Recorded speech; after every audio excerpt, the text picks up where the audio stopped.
Oi, Maria Cristina, boa tarde. Boa tarde, Tatiana. Tudo bem? Tudo certinho. Bom, na abertura do Estúdio CBN eu já contei aos nossos ouvintes que você falaria hoje sobre a blindagem recíproca entre judiciário, executivo e legislativo no estado de São Paulo. Os ouvintes ficaram curiosos, eu também quero entender melhor o que é que isso significa. Pois é, Tatiana, a gente sabe que quando um cidadão, um servidor público, uma empresa se acha prejudicado por uma decisão do Estado, recorre à justiça, certo?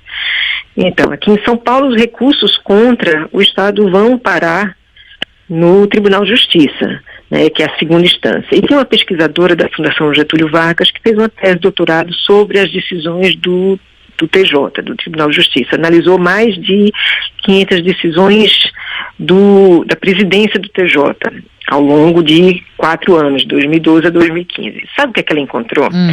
Ela encontrou que uma das principais conclusões é que os desembargadores são muito compreensivos com o governador do Estado.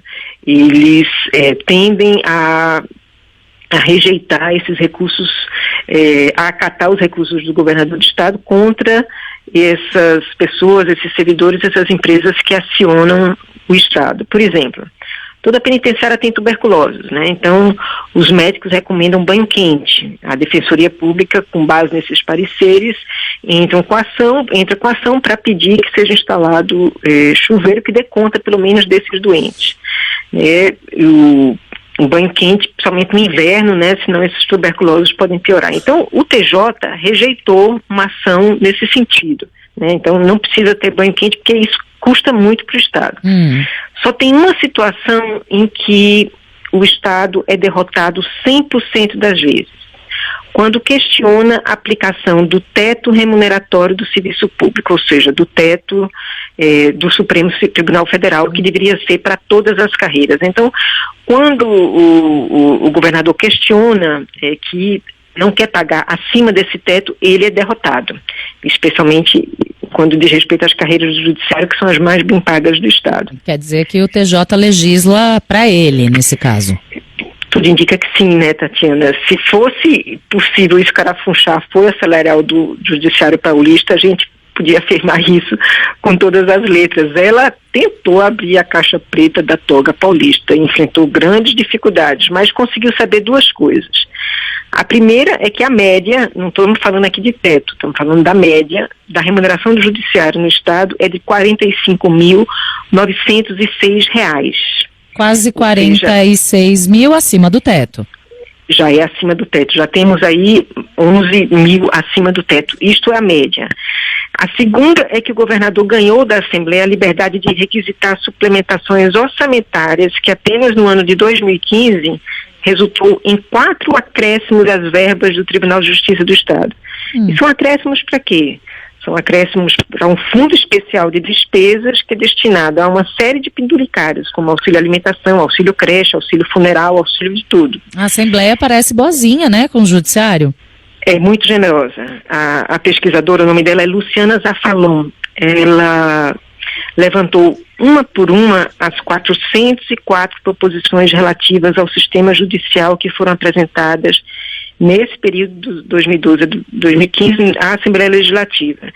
E encontrou o seguinte: apenas 17% delas não tiveram repercussão orçamentária, não afetavam o orçamento. O restante, né, a grande maioria, resultava em aumentos, vantagens, bonificações e auxílios. Certo. Dá para a gente saber, Maria Cristina, quem é o autor das propostas que resultaram nessas benesses? O governador do Estado, Fernando. Ele é o principal autor, ele conseguiu aprovar 91% das propostas que apresentou. E o segundo autor que teve mais sucesso em apresentar suas propostas foi o ex-presidente da Assembleia Legislativa, o deputado Fernando Capês, que é egresso do Ministério Público também, né, de carreira do Ministério Público. E as benesses aprovadas não se restringem à magistratura, elas beneficiam todo o sistema judicial, ou seja, o Ministério Público e a Defensoria também, que são os órgãos que são dotados de mandato constitucional para oferecer um contrapeso ao monopólio da força pelo Estado. Pois é. E dos países, o que o Ministério Público e a Defensoria deveriam fazer, por exemplo? O Brasil tem uma grande população carcerária, né, uma das maiores do mundo. E entre os países que tem grandes populações carcerárias, o Brasil é o único que continua crescer, ter essa população crescendo, né? Continua aprendendo, encarceramento em massa. O índice de crescimento dessa população é positivo, né? Uhum. Ao contrário da China, Estados Unidos, que estão decrescendo essa população carcerária. E dessa população, mais de um terço está em São Paulo. E essa política conta com a convergência do Ministério Público, não há um grande questionamento. Talvez não é coincidência que os últimos 7 secretários de Segurança Pública de São Paulo sejam egressos do Ministério Público. E a tese da Luciana Zafalon vai ser transformada em livro ainda este ano, né? E é um trabalho muito importante, porque é um imbricamento que ela mapeia, né, muito rigoroso, muito minucioso. Não é um imbricamento, não é um estudo sobre mais um de judicialização da política, não. É o outro lado dessa história que a gente fala muito pouco e conhece muito pouco, que é a politização do judiciário, né? E o que é muito interessante na tese dela é que ela consegue demonstrar como a elite judiciária de São Paulo, ao mesmo tempo em que blinda a política de segurança pública do Executivo, tem garantido uma política remuneratória que se vale de subterfúgios para extrapolar o teto constitucional, né? E é um dueto aí de Executivo e Judiciário que é avalizado pela Assembleia, né? Em prejuízo de todos nós e principalmente da democracia, né? Pois é, quem ganha a gente não sabe direito, mas quem perde a gente sempre sabe, né, Maria Cristina? Pois é.